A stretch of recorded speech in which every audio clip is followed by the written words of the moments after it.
और ये देखने के लिए यहाँ वेस्ट बंगाल का पूरा टीम हमारे साथ में आया हुआ है। तो मैं रिक्वेस्ट करता हूँ कि संदीप साहब आप यहाँ पे क्या इस्तेमाल किया और आपको क्या नतीजे मिले इस टेक्नोलॉजी के हिसाब से, आपके शब्दों में बताना। शुरुआती में जैविका के एक एक करके हिसाब से 4 बोरी डाली थी, बाद में कल्टीवेटर 2 बोरी और राजवीटा प्रोटीज और टेला। अभी यहाँ पे बताऊंगा कि जो जैविका है वो ग्रैन्युअल फॉर्म में है, जो रिप्लेस करता है NPK वाली खाद को, जो कल हमने सीखा है। ये इसलिए इसके कर रहे हैं कि जब हमने कल क्या सीखा, हम रासायनिक खाद को बंद नहीं कर सकते, लेकिन अगर उसको कोई सब्स्टिट्यूट है, कोई रिप्लेस के लिए चीज है तो कर सकते हैं। यहाँ पे इस किसान के माध्यम से हम लोग अभी माटी को जांच के, मिट्टी का टेस्ट करके उसमें कितना नाइट्रोजन है, कितना फास्फोरस है, कितना पोटैश है, कितने उसमें वो 3 वाले हैं, कितने 8 वाले हैं, ये सब नापेंगे, देखेंगे और उसके हिसाब से इसका बेसल डोज बनाएंगे। फिर वो केमिकल वाला रहेगा या सेंद्रीय वाला रहेगा, ऑर्गेनिक का रहेगा, इन तीनों का मिलाप करेंगे और तीनों को यहाँ पे डाल के एक हम लोग इसका कॉस्ट तय करेंगे, जिसे कहा जाता है कॉस्ट ऑफ प्रोडक्शन।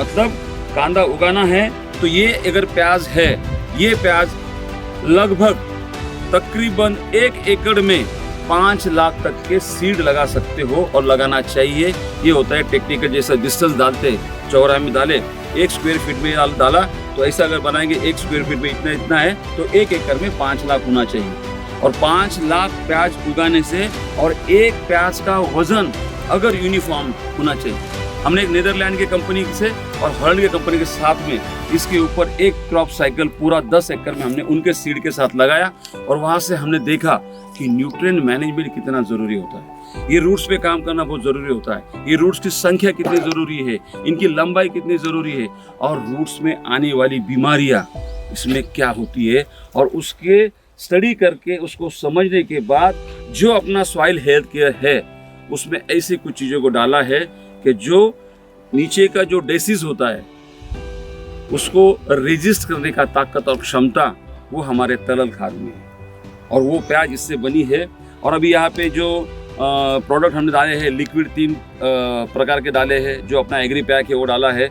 और वो डालने के बाद अभी किसान भाई को क्या अंतर महसूस किया है, बाकी भी प्याज है, दोस्तों की भी होगी, रिलेटिव्स की होगी, उनसे जब बातचीत करते हैं तो आपको क्या महसूस होता है कि आप कितने आगे हो या उनसे कितने पीछे हो, ये आपकी प्रॉपर फीलिंग्स चाहिए।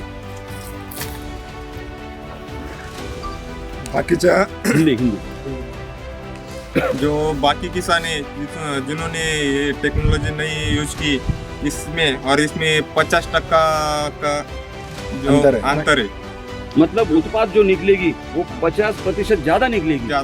अच्छा, मैं बोला कम लग रही है, ज्यादा है ना? ज्यादा है। हाँ, तो गलतफहमी हो जाएंगे हमारी। 50% का डिफरेंस है, मतलब 50% नहीं आई। कितने दिन का आज एक प्लॉट कितने दिन का है? ये 75 दिन का हो गया आज। 75 दिन का हुआ, अभी कितना बाकी है? और 25-30 दिन। मतलब प्याज का साइज बनने में अभी भी 25 से 30 दिन बाकी है।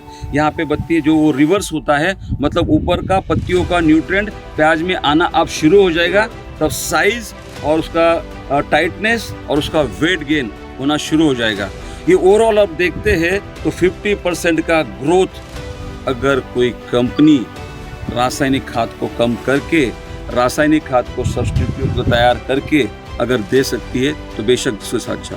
अगर नहीं दे सकती है तो जैविका तंत्रज्ञान और टेराटेक के अलावा कोई ऑप्शन नहीं है, तो हमारे साथ जुड़ जाओ। क्या बोलते हो?